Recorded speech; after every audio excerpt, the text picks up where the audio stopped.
Bihar matters में आपका फिर से स्वागत है। आज हम बिहार की जीवन रेखाओं यानी हमारी नदियों पर एक गहरी नजर डालेंगे। कहते हैं कि अगर बिहार की अर्थव्यवस्था और यहाँ आने वाली आपदाओं दोनों को समझना है तो नदियों के इस नक्शे पर महारत हासिल करना बहुत जरूरी है। बिल्कुल।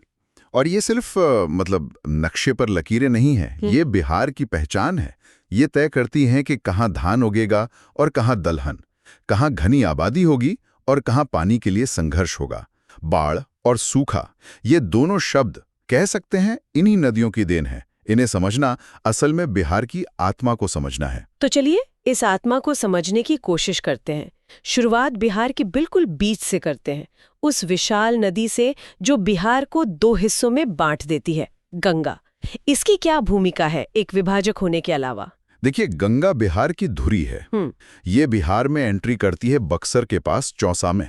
अच्छा, चौसा से? हाँ, और फिर करीब कह लीजिए 445 किलोमीटर का सफर है इसका बिहार में। काफी लंबा। बहुत लंबा। और फिर कटिहार के पास से ये पश्चिम बंगाल में निकल जाती है। लेकिन इसकी सबसे बड़ी भूमिका, हाँ, जो आप कह रही थी, एक विभाजक की है। ये बिहार को दो बहुत ही अलग अलग दुनियाओं में बांट देती है, उत्तरी बिहार और दक्षिणी बिहार। और ये सिर्फ एक जमीनी बंटवारा नहीं है ना, मुझे लगता है कि यहाँ की पूरी कहानी ही इन दो हिस्सों के फर्क पर टिकी है। आपने बिल्कुल सही नब्ज पकड़ी है। ये दो ऐसे अलग हिस्से हैं जैसे दो अलग अलग राज्यों की बात हो रही हो। और इस फर्क की जड़ है इन दोनों इलाकों की नदियों का मूल स्रोत। कहाँ से आती हैं ये नदियाँ? क्या इनके जन्म स्थान में ही इनकी किस्मत लिखी होती है? एक तरह से हाँ। उत्तरी बिहार की सभी बड़ी नदियां वो हिमालय की गोद से निकलती हैं, नेपाल और तिब्बत के ऊंचे बर्फ से ढके पहाड़ों से। वहीं दक्षिणी बिहार की नदियां वो प्रायद्वीपीय पठार से जन्म लेती हैं, मध्य प्रदेश और झारखंड के पथरीले ऊंचे नीचे इलाकों से। अच्छा, यहाँ बात वाकई दिलचस्प हो जाती है। एक तरफ बर्फीले पहाड़, दूसरी तरफ पथरीले पठार। इसका मतलब है कि नदियों को मिलने वाले पानी के तरीके में भी जमीन आसमान का फर्क होगा। बिल्कुल। हिमालय से आने वाली नदियों को साल भर पानी मिलता है। गर्मियों में ग्लेशियर पिघलते हैं और फिर मानसून में भारी बारिश। हाँ, इसलिए ये नदियां सदाबहार यानी पेरेनियल हैं। इनमें पानी कभी कम नहीं होता, बल्कि अक्सर इतना ज्यादा हो जाता है कि संभालना मुश्किल हो जाता है। और दक्षिण में इसका ठीक उल्टा होता होगा। जी, पठारी नदियां पूरी तरह से मानसून पर निर्भर हैं। वे मौसमी हैं। बारिश हुई तो उफान पर, नहीं तो गर्मियों में एक पतली सी धारा बनकर रह जाती हैं। या कभी कभी तो पूरी तरह सूख भी जाती होंगी। हाँ, बिल्कुल। तो अब आप तस्वीर देखिए। एक ही राज्य में गंगा के एक तरफ पानी का अथाह भंडार है जो अक्सर तबाही लाता है, और दूसरी तरफ पानी की कमी एक स्थायी चिंता है जो सूखे का कारण बनती है। मतलब एक ही समय पर बिहार का एक हिस्सा बाढ़ में डूबा हो सकता है और दूसरा हिस्सा सूखे की मार झेल रहा हो सकता है। ये तो प्रकृति का एक अजीब विरोधाभास है। यही बिहार की सच्चाई है। उत्तर बिहार की पहचान बाढ़ है तो दक्षिण बिहार की पहचान पानी का संघर्ष। और इसी से वहां की खेती, लोगों के रहन सहन और आर्थिक स्थितियों में भारी अंतर आ जाता है। तो अगर उत्तरी बिहार में इतनी नदियां हैं और सब में साल भर पानी रहता है, तो चलिए कुछ किरदारों से मिलते हैं। पश्चिम से शुरू करें तो सबसे पहले कौन सी नदी बिहार में दस्तक देती है? पश्चिम में सबसे पहले आती है घाघरा, जिसे उत्तर प्रदेश में सरयू के नाम से भी जानते हैं। ये नदी, मतलब घाघरा नदी जो है, वो असल में बिहार और यूपी के बीच एक तरह से बाउंड्री बनाती भी चलती है और आखिरकार छपरा के पास गंगा में मिल जाती है। ठीक है, तो घाघरा ने सीमा बना दी। इसके थोड़ा और पूरब में चलें तो वहां हमें गंडक मिलती है। ये भी हिमालय से आती है और बिहार के सबसे उत्तरी पश्चिमी कोने में वाल्मीकि टाइगर रिजर्व के पास से प्रवेश करती है। अच्छा, वाल्मीकि नगर से। हाँ, सोचिए, एक तरफ घना जंगल और वहां से नदी का बिहार में सफर शुरू होता है। ये भी आकर पटना के पास सोनपुर में गंगा से मिल जाती है। और एक बूढ़ी गंडक भी है। इसका नाम थोड़ा अजीब है। क्या ये गंडक की ही कोई पुरानी धारा है? ये एक बहुत आम गलतफहमी है। बूढ़ी गंडक एक पूरी तरह से अलग नदी है। इसकी खासियत ये है कि ये हिमालय के ऊंचे पहाड़ों से नहीं, बल्कि बिहार की ही सोमेश्वर की पहाड़ियों से निकलती है। अच्छा, ये बिहार में ही शुरू होती है? जी, और अपने नाम के विपरीत ये बूढ़ी नहीं, बल्कि उत्तरी बिहार की सबसे तेज बहने वाली नदी मानी जाती है। इसका बहाव बहुत तीव्र है। तेज बहाव, ये शब्द मुझे उस नदी की याद दिला रहे हैं जिसके बारे में हम सबने सुना है। वो नदी जो सिर्फ तेज नहीं बल्कि अप्रत्याशित भी है, कोसी, बिहार का शोक। ये सिर्फ एक नाम है या इसके पीछे कोई गहरा भौगोलिक कारण है? ये सिर्फ नाम नहीं, ये उत्तरी बिहार के लाखों लोगों का हर साल का अनुभव है। इसे समझने के लिए नदी के मनोविज्ञान को समझना होगा। कोसी असल में नेपाल में 7 धाराओं से मिलकर बनती है, इसलिए इसे सप्तकोशी भी कहते हैं। जब ये पहाड़ की तेज ढलानों से नीचे उतरती है तो इसकी रफ्तार बहुत ज्यादा होती है और ये अपने साथ भारी मात्रा में गाद यानी सिल्ट और रेत लेकर आती है। अच्छा, तो एक गाधी सारी समस्या की जड़ है। हाँ, इसे ऐसे समझिए कि आप एक ही नाली से रोज पानी बहा रहे हैं और उसमें रोज थोड़ी थोड़ी मिट्टी डालते जा रहे हैं। एक दिन वो नाली भर जाएगी और पानी आपके आंगन में कहीं और से फैल जाएगा। कोसी यही काम एक विशाल पैमाने पर करती है। जैसे ही ये मैदानी इलाके में पहुंचती है, इसकी गति धीमी हो जाती है और ये अपने साथ लाया हुआ सारा मलबा, सारी गाद अपने ही रास्ते में जमा करना शुरू कर देती है।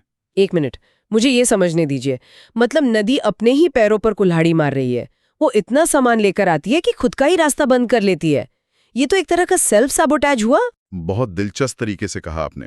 सेल्फ सैबोटेज एक बिल्कुल सही शब्द है इसके लिए। नदी अपनी ही गाद से अपना मुंह बंद कर लेती है और फिर जब मानसून में पहाड़ों से पानी का जबरदस्त दबाव आता है तो वो इस जाम को तोड़कर सबसे कमजोर किनारे से एक नया रास्ता बना लेता है। और इसी को मार्ग बदलना या कोर्स शिफ्टिंग कहते हैं। बिल्कुल, यही कोसी की सबसे खतरनाक पहचान है। ये पिछले 200 सालों में 120 किलोमीटर से ज्यादा पश्चिम की ओर खिसक चुकी है। 120 किलोमीटर? जी, ये अपनी मर्जी की मालिक है। आज जहां गांव है, कल वहां नदी हो सकती है। यही अप्रत्याशितता, यही अनिश्चितता इससे बिहार का शोक बनाती है। ये सुनना ही भयानक लगता है। तो उत्तर की सबसे पूर्वी नदी कौन सी है? वो है महानंदा।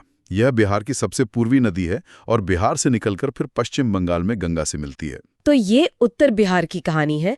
पानी की अधिकता, उपजाऊ मिट्टी, लेकिन साथ ही बाढ़ का स्थायी डर। ये मुझे सोचने पे मजबूर करता है कि गंगा के उस पार क्या हो रहा है। एक बिल्कुल अलग कहानी है ना? एक बिल्कुल अलग कहानी। अगर उत्तर पानी पानी है तो दक्षिण बूंद बूंद को सहेजने की कहानी है। यहाँ की सबसे महत्वपूर्ण नदी है सोन। सोन नदी। इसके नाम में ही कुछ खास है। ये कहाँ से आती है? ये मध्य प्रदेश के अमरकंटक पठार से निकलती है, ठीक उसी जगह से जहां से नर्मदा पश्चिम की ओर बहती है। लेकिन सोन उत्तर पूर्व की ओर बहकर बिहार में प्रवेश करती है और पटना के पास मनेर में गंगा में मिलती है। मैंने सुना है कि इसकी रेत बहुत मशहूर है। हाँ, इसका नाम ही इसकी सुनहरी रेत की वजह से सोन पड़ा है। इसकी रेत में सोने जैसी चमक होती है। और ये सिर्फ देखने में सुंदर नहीं है। अगर मैं गलत नहीं हूं तो पटना और आसपास के इलाकों में जो बड़ी बड़ी इमारतें बन रही हैं, उनकी नींव में इसी सोन नदी की रेत है। मतलब ये नदी सिर्फ पानी नहीं बल्कि सचमुच सोना दे रही है, जो हमारे शहरों की बुनियाद बना रहा है। आपने एक बहुत ही महत्वपूर्ण आर्थिक पहलू को उजागर किया है। सोन नदी बिहार के निर्माण उद्योग यानी कंस्ट्रक्शन इंडस्ट्री की रीढ़ है। इसकी रेत की गुणवत्ता बहुत अच्छी मानी जाती है, जिसकी वजह से इसकी मांग हमेशा बनी रहती है। यह नदी इस क्षेत्र की अर्थव्यवस्था को सिर्फ खेती से नहीं बल्कि इस प्राकृतिक संसाधन से भी चलाती है। हालांकि इसके कारण अवैध रेत खनन जैसी समस्याएं भी पैदा होती हैं, जो एक अलग ही चुनौती है। ये गहरा कनेक्शन है। सोन के अलावा दक्षिण में और कौन सी नदियां हैं? एक और नदी है पुनपुन, जो झारखंड के पलामू से निकलती है और पटना से थोड़ा पहले फतुहा में गंगा से मिलती है। ये भी एक ठेठ मौसमी नदी है। और गया से होकर बहने वाली फल्गु नदी का क्या? उसका तो बहुत गहरा धार्मिक महत्व भी है। हाँ, फल्गु नदी हिंदुओं के लिए, खासकर पिंडदान की रस्मों के लिए एक अत्यंत पवित्र नदी है। दिलचस्प बात यह है कि ये जमीन के ऊपर कम और रेत के नीचे ज्यादा बहती है।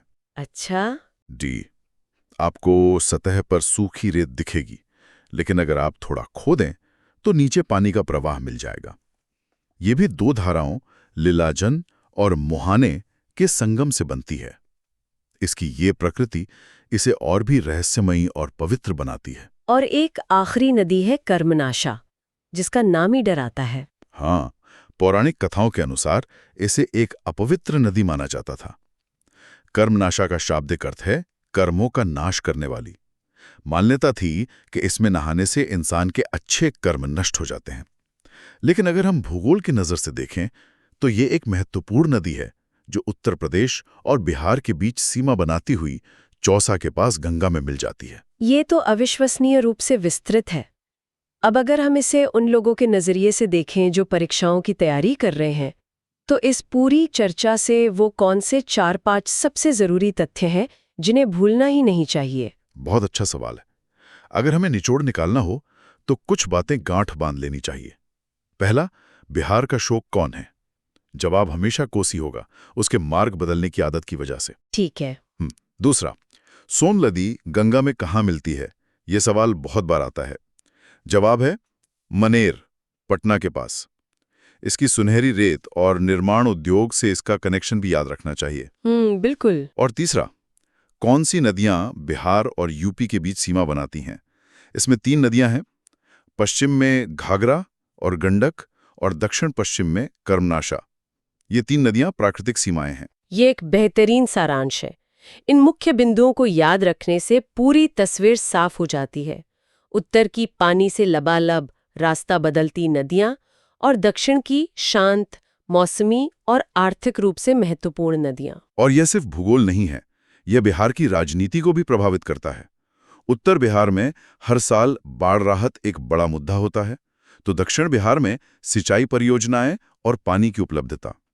नदियों का यह बंटवारा असल में संसाधनों का बंटवारा है। बिल्कुल। तो सभी सुनने वालों के लिए आप हमारे टेलीग्राम चैनल से नदियों का ये पूरा चार्ट डाउनलोड कर सकते हैं ताकि रिवीजन में आसानी हो। अगली चर्चा लेक्चर 03 में हम बिहार की जलवायु और मिट्टी का अध्ययन करेंगे। ये है बिहार मैटर्स, आपकी सफलता का साथी। और जब सभी लोग इस नक्शे का अध्ययन करें तो एक सवाल पर जरूर सोचिएगा। हम सब जानते हैं कि जलवायु परिवर्तन से मॉनसून का पैटर्न बदल रहा है। बारिश कभी बहुत ज्यादा हो जाती है, कभी होती ही नहीं। ऐसे में आने वाले दशकों में इन मौसमी और सदाबहार नदियों की प्रकृति कैसे बदल सकती है? क्या दक्षिण की नदियां और सूख जाएंगी या उत्तर की नदियां और भी विनाशकारी हो जाएंगी? ये विचार करने वाली बात है।